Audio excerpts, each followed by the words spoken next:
Hello students, today we begin chapter 3, Kinship, Caste and Class. This chapter studies early societies between 600 BCE to 600 CE. This is one of the most important chapters for class 12 CBSE history.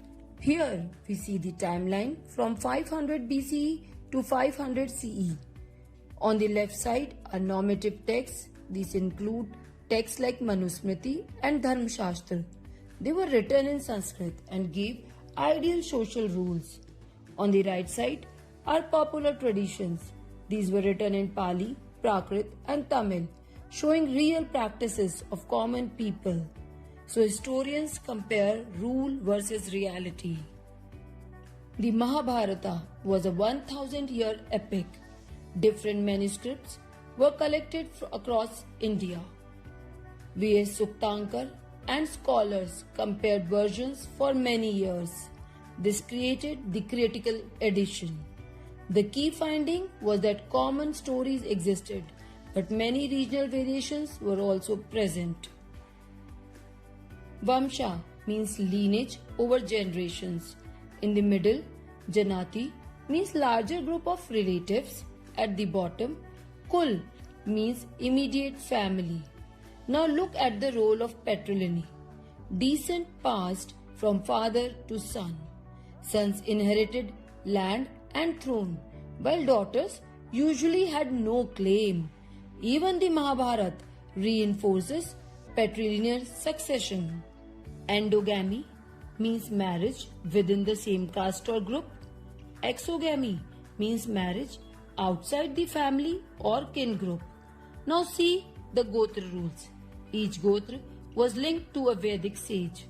Members of same Gotra could not marry. After marriage, women usually adopted the husband's Gotra. The Satavahanas were an exception to these strict rules. First, kings used mother's name. This is called metronymics. Second, women often retained their father's Gotra. Third, some marriages happened within kin groups. So, actual society did not always follow Brahmanical ideals. Now we study the Varna system. From the mouth came Brahmans, teachers and priests.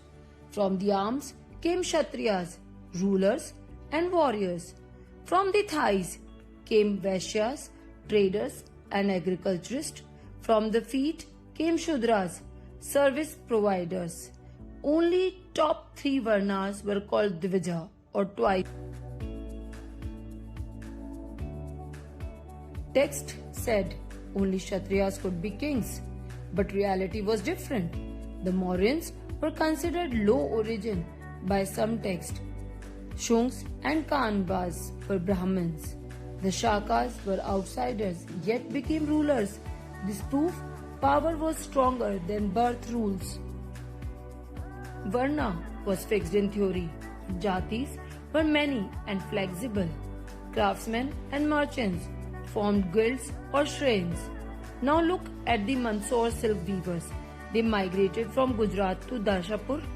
Later, some continued weaving while others became archers, astrologers and agriculturalists. This proves social mobility existed. Some forest dwellers like Nishadas were integrated into society, but Chandalas were excluded. They lived outside villages and did polluting occupations. Chinese pilgrim Fain and Xuanzang also mention untouchability. Marriage. The Mahabharata dice game shows Draupadi being treated like transferable property. Some queens like Prabhavati Gupta had more power. Brahmanical views said status came by birth. Buddhist view rejected this. A person's karma and behavior mattered more than caste. According to Sutta Pitaka, people choose Mahasmata as ruler for order. This story shows spiritual equality beyond caste. Historians analyze language, author, audience, and place of composition. Mahabharata is called a living text because it changed over time.